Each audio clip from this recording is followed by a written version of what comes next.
After 5 years of running my own video production company, I've tried pretty much every client outreach strategy out there. Cold calling, cold emailing, social media, and networking events. But none of them provided consistent results and ended up being really a waste of time. But ever since I started implementing these 3 simple strategies, I've seen my video production company grow and get more consistent work every single month. And this allows me to make enough money to do this full time very comfortably and provide for my family. So in this video, I'll be breaking down those 3 client strategies so that you can grow your own video production company and become a full-time filmmaker yourself.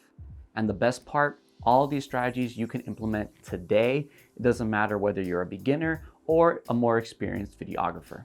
So with that, let's dive into the first strategy. Number 1, learn to pitch. There's this big entrepreneur all the way from, I believe it's New Zealand, and his name is Daniel Priestley. I found him through an interview he had done with Christo of the Future, which is a channel here on YouTube that helps to educate creatives on the business side of their business. And one of the things that Daniel Priestley is always preaching is you get what you pitch for and you're always pitching.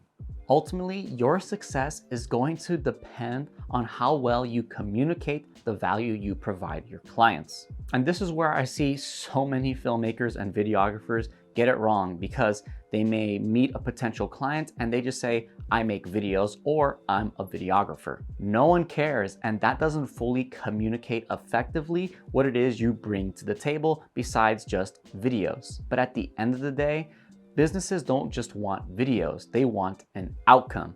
And so you need to reframe your services as providing that outcome or overcoming a specific problem. There are a bunch of different frameworks for this, but a simple one I like to use is I help your ideal customer get desired result without specific pain point or obstacle.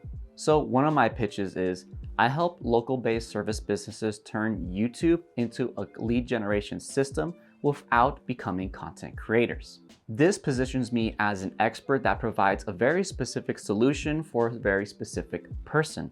And so it builds that intrigue that kind of gets the discussion going, and it also self-qualifies. Maybe someone has thought about running a YouTube channel for the business but never thought to do it until they heard you say it. And now they'll ask you more about it and you can get that ball rolling.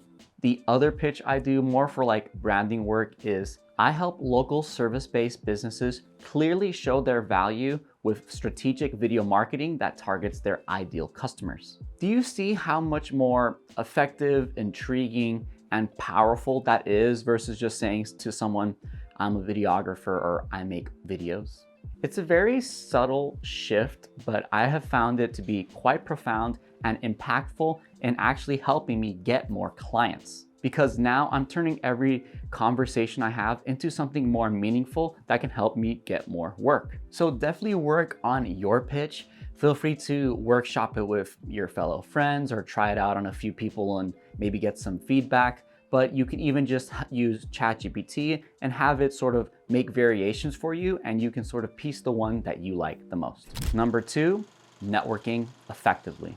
Once I learned how to pitch, now it's really important to get in front of the right people, because even with a good pitch, it won't be effective if you're using it on the wrong person who doesn't have that need or doesn't have the budget to hire you. This is where it's important to distinguish networking opportunities and find the right ones for you. For example, when I first moved to Bend, Oregon, I went to pretty much all the networking events in town. But I quickly realized that a lot of them, unfortunately, it was more like employees that would attend and realtors, bankers, and financial advisors, things like that. And so typically they're not the decision makers that I need to speak to that are actually going to buy my video marketing services. And so I learned to become more selective of the networking events I attend. I tried to find the ones that are actually more targeted and run by business owners, because business owners are who I'm pitching to and who are the ones going to hire me to help grow and scale their business. So depending on the niche and your target audience, the networking group changes very dramatically. If you're in the real estate niche, you want to go to real estate networking events and other real estate adjacent sort of events. If you're more in the sports and fitness arena, you'll have to attend those conferences and events and maybe go to those local fitness camps. Those are great opportunities to connect with the local community. Once you find the right events with your target audience, now your pitch is going to be a lot more effective. And if you're someone who's shy, I completely get it. I definitely don't like talking to strangers all that much. That's sort of changed over the last 5 years as I've done more of this networking thing. But here's a quick tip that works for me every single time into introducing myself to someone. I just go up to someone who isn't talking to anyone, or maybe a group of people that are having a lull in their conversation, and I go, "Hi, my name is Bruno Pozo. I don't think I've met you before." This is the easiest icebreaker I've found that works really effectively because, one, when you frame it as, "I don't think I've met you yet," you come off more as someone who's social and probably knows more people at the event, even if that's not true. And it's an excuse to talk to someone, right? You don't know this person, so it's a good time to make that connection. Once you start networking more effectively like this, you'll see how much your referrals and your business will grow. Number 3, the right way to ask for referrals. There's this great book by Phil Jones called Exactly What to Say.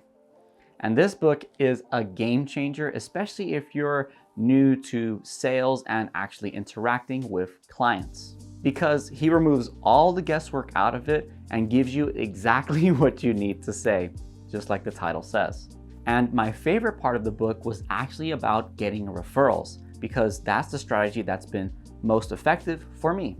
But this only works after you've done work for a client and have made them happy. That's why it's important you do those first 2 steps so that when you do have a happy client, you can now ask for the referral.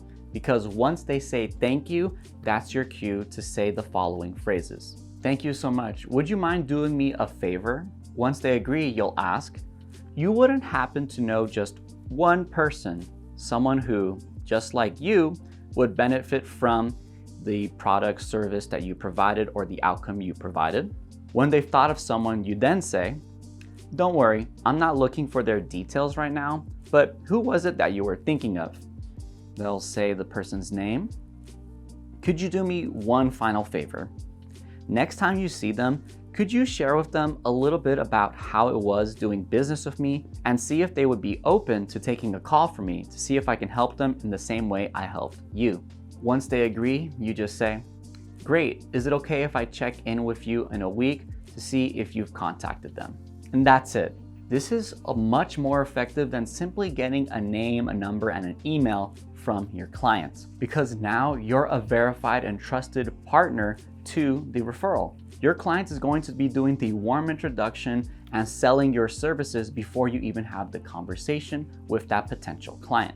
This gives you an open invitation as well, because now that client or potential client is expecting and willing to have that conversation with you.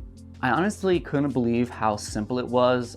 And for starters, I actually did do this through email, but if you can, do this in person because it's much more effective and typically you'll get a much quicker response than having to constantly wait between email responses.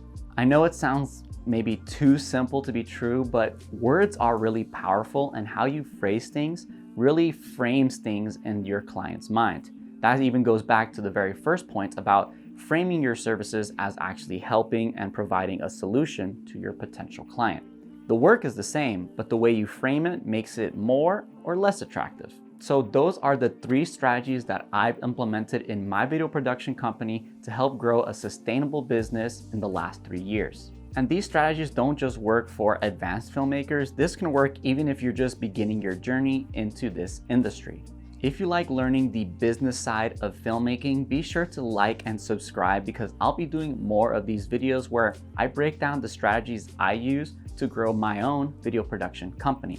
There aren't too many people who share that business side of the creative work, and so I'd love to help you grow your business, because it's been a life changer for me, and learning the business stuff, although it may not be enticing at first, I found it to be very rewarding and a lot of fun. If you liked this video, you can check out my video on how to land your very first filmmaking client here.